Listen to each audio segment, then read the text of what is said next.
Tired of feeling like you're spinning all the plates in your design business and at any moment they could all come crashing down?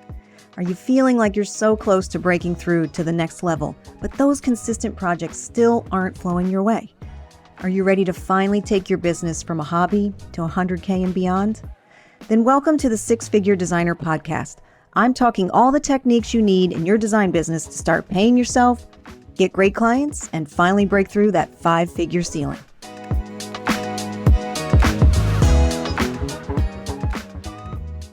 So are you letting opportunities pass you by and you don't even know about it? Well, I'm going to tell you, I bet you are. So, hey everyone, thanks for joining me again for another episode of the podcast. I'm your host, Pam Durkin, and I'm so happy to have you here because this is an opportunity for you to become aware of things that may be passing you by, incredible opportunities that may be right in front of you and you're just not even aware of it. And the reason I'm bringing this up is because I'm seeing this in a lot of the discussions that I'm having with my designers in the Luxury Client Academy. They will just gloss over some person that they met that said was going to, give their name out. And then that's it. It's just sort of like, it's moving on. We're going into other areas. And this may be happening to you too.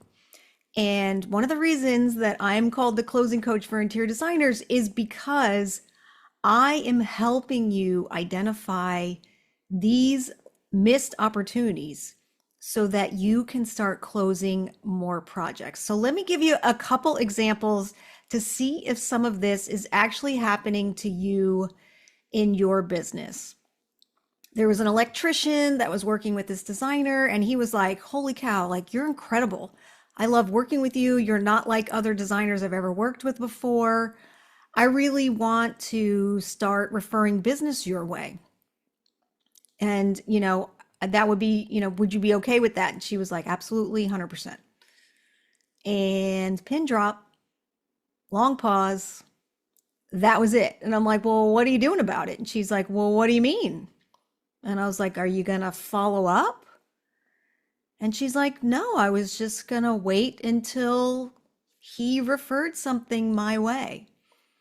Okay, ladies, when someone sort of drops a little penny on the floor, we need to pick it up. So what we decided to do is that she sent him a shock and awe package, which if you've been following me for a while, you know that this is an incredible tool in your business to get you noticed, especially by referral sources, but also to close jobs.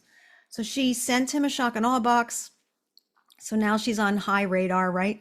And also subsequently, she has said, well, I haven't, it's only been a few weeks, but she said, I haven't gotten any referrals or any calls from him. And I was like, okay, what's the next thing we can do? And the next thing we can do, and I've talked about this even the last couple episodes, is what's the give, right? What are we going to give? And so she reached out to him and said, I think that you could be a really great resource for a few of my builders. Could I introduce you? Believe you me, that guy called her back right away and said, absolutely, 100%. Where do I sign up? So I want you guys to be thinking about when opportunities come across your desk or come in front of you, are you picking up the ball? Or are you just waiting, sitting back and waiting and hoping that the phone's going to ring?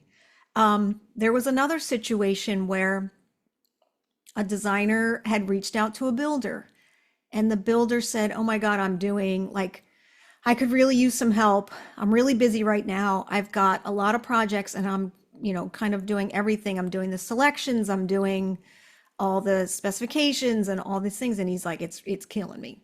It's really, really bad. And he's a great opportunity because small enough builder that you really get to know everybody that's working there. They are really into their reputation. They haven't gotten to the point where they've got a million designers that they work with. So again, you're kind of getting in on the ground floor of helping this builder grow. And so he basically said, I'm drowning here. and seemed very open to working with this designer and was really into it. And she's like, well, I haven't heard anything. And I was like, well, if you were if your hair was on fire because you're basically handling everything that's going on in your business, are you going to remember? Do you even, do you have any conversations we have in a day, or how much information comes at us every day? Like some of these things we think it's us, like, oh, they're not calling me back because they don't want to work with me, or because um, it's just they're not going to refer any business to me. It could be that they're just busy, as we all are, right? And I told her, I'm like, go ahead and reach out to him. And this time bring a copy of your spec book and show that to him. Instant pain relief, right? Like, how can we provide instant pain relief and also realize that the people that we're trying to get the attention of are busy just like we are, trying to figure out how to get more business, trying to keep all the balls in the air, trying to keep all those clients happy, and also trying to fill the pipeline. We're all in the same boat.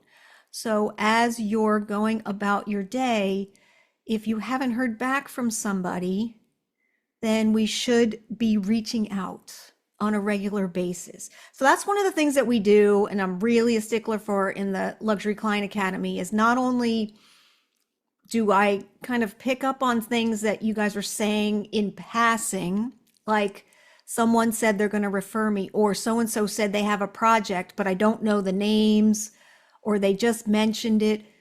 We need to like proactively pick up the ball there.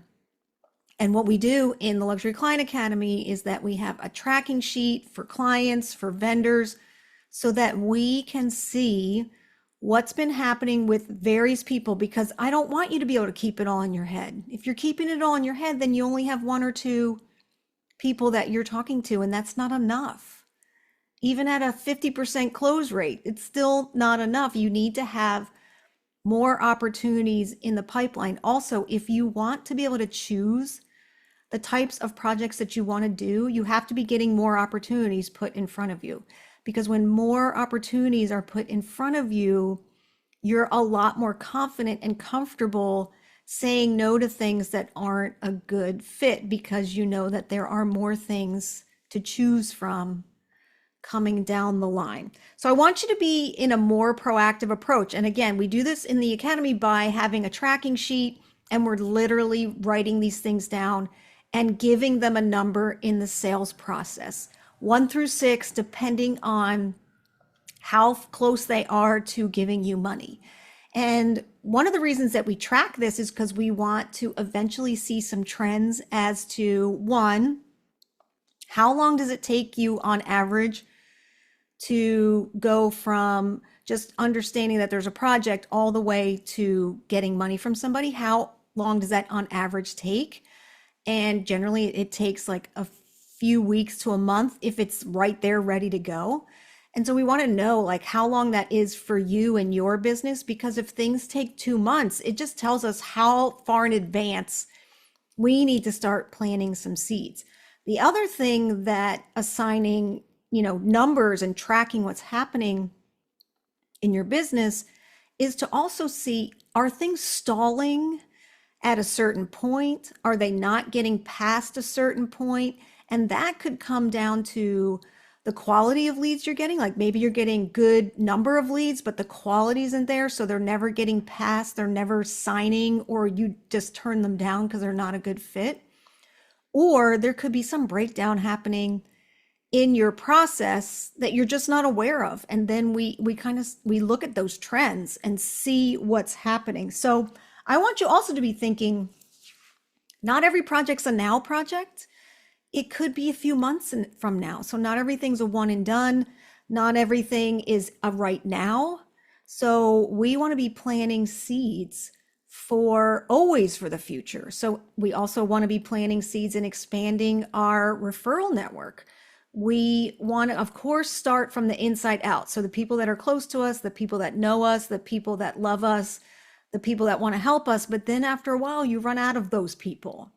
And then we have to keep expanding it. So when you have multiple conversations and multiple touch points, it's hard to keep track of all of that. And the reason that we do it in our tracking sheet is because 99% of you do not have a CRM, which is your customer management system, which is tracking conversations and things like that. So this is by far the easiest way, the low tech, basically the low tech way, easy entry point way to start seeing what's going on in your business. So there's a few things that I want to make you, like some exclamation points that I want to put in front of you today. Is I need you to be more aware when opportunities are mentioned to you in passing.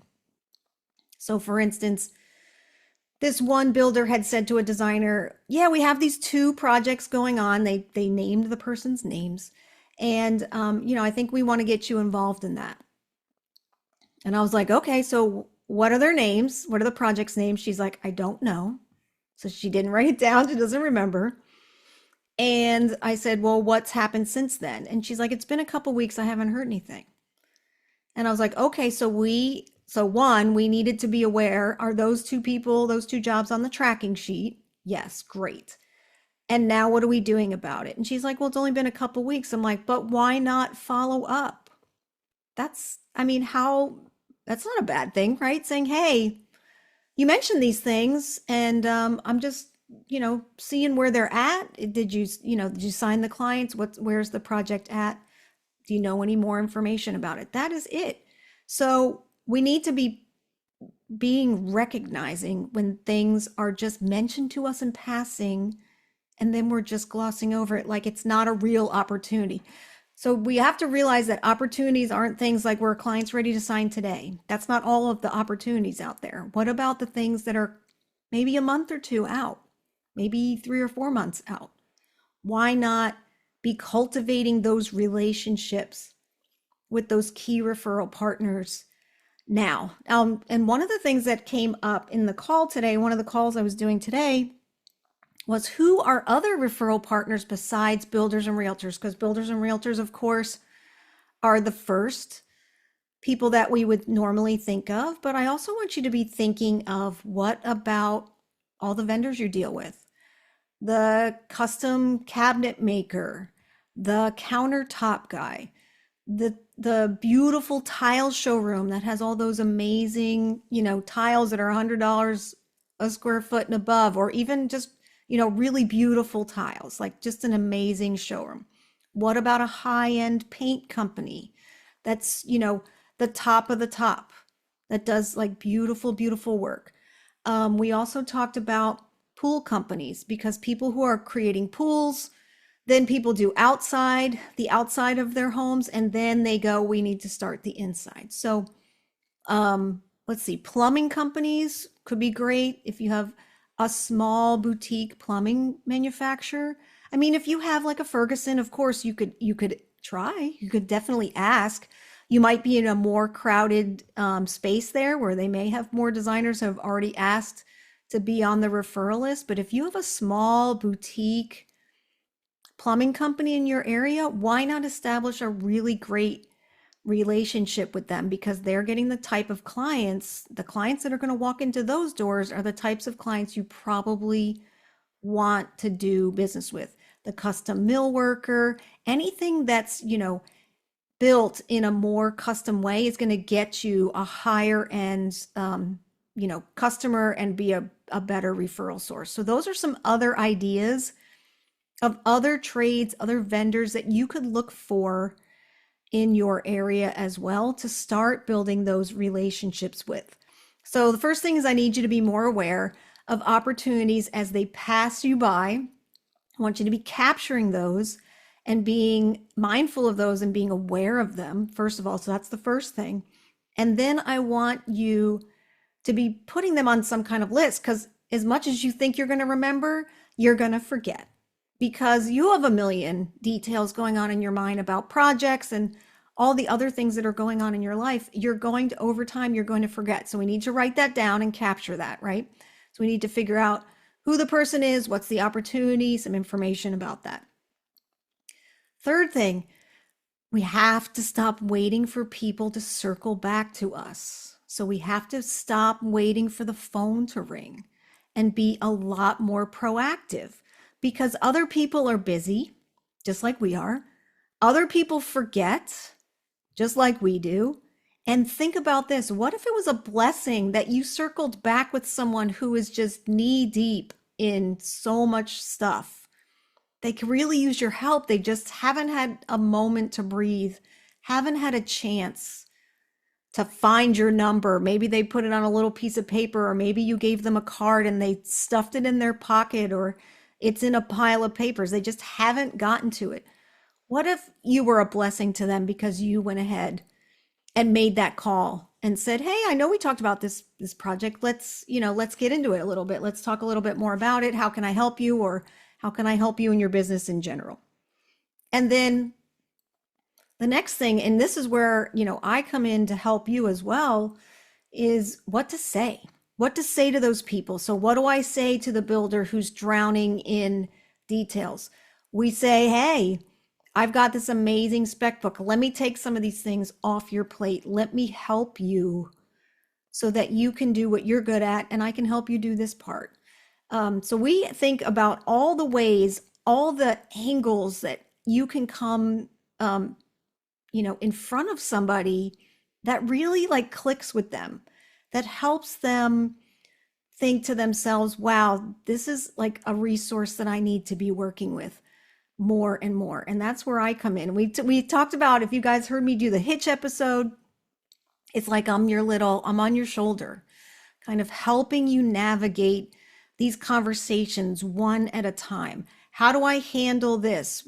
Today came up in one of the calls was, a client wanted to get a design done, and the designer gave her a price, and the client came back and said, "I have sticker shock." And she's like, "Okay, well, we can cut back the scope," which is what we talk about, is we never just be like, "Yeah, we'll do it all." But no, there's some compromises. We cut back the scope. And she's like, "But I don't want to cut anything back." And so the thought process is that person just wants you to do it for the original price that she had in her mind. Maybe not a great fit for you because she doesn't want to make any compromises. And so we talk about what to say, how to respond to that, and how to move forward. So language is really important when you're, having conversations with people, and definitely key referral sources where you're like, "How can I help you?" But more like being able to identify their real, struggle, and figure out how your services can really help them in a way that you're like, "Yes, I would, this would be great for me and my business." So you've got to stop waiting for them to circle back. We've got to be much, much more proactive. We've got to be reaching out and continuing to reach out on a regular basis. And here, the money's in the follow-up. Just remember that the money's in the follow-up. You have to have a plan to stay in touch, a rhythm to stay in touch. You have to be tracking these conversations so that as you get multiple conversations, many, many conversations with multiple people, you're able to remember details and circle back on things that are important to that particular person. And so that's what I want you to be thinking about in your mind, whether you're keeping in touch with them through regular emails, through a monthly newsletter. God forbid we should do a phone call. Somebody said, "Well, what do I do if I can't get in touch with them?" How about pick up the phone? Like maybe texting and emailing is not working because the email's full, the text is full, whatever. Just call the office, get in touch with them. You could be inviting them to networking events. "Hey, I'm going to this thing. I think that you would really like it. I think that you could meet some great people here. We could go together. That'd be fine." So you can be inviting them to networking events, and you could also be connecting them to your other vendors. So that's the give, right? How are you going to help people move their businesses forward? What can you do? So those are the ways that you can stay in touch. And, again, the money is in the follow-up. So I want you guys to be thinking more and more about just being present as you're going about your day and seeing opportunities everywhere you look, and then just immediately voice memo it to yourself, send it to an email, whatever, so that you can capture it in the moment and come back to it later and put it in your own tracking sheet. But I want you to be thinking, where are the opportunities? I want you to be looking for opportunities everywhere. And then just make sure you're capturing them, and let's have you stay in touch. Now, if you guys want to learn more about all the events that I have going on, like the Rapid Referrals Challenge, which is coming up in May, I have the Naples Experience coming up in June, and ongoing, I have the Luxury Client Academy. If you want to hear about any of those things and how to work with me, all that information is going to be in the show notes. And I hope you guys are going to start seeing lots of opportunities come right in front of you from this moment forward. And you're going to be seeing some great things go past you, and you're going to be enjoying and also following up on some incredible opportunities so you can close them in your business. I'll talk to you soon. Take care.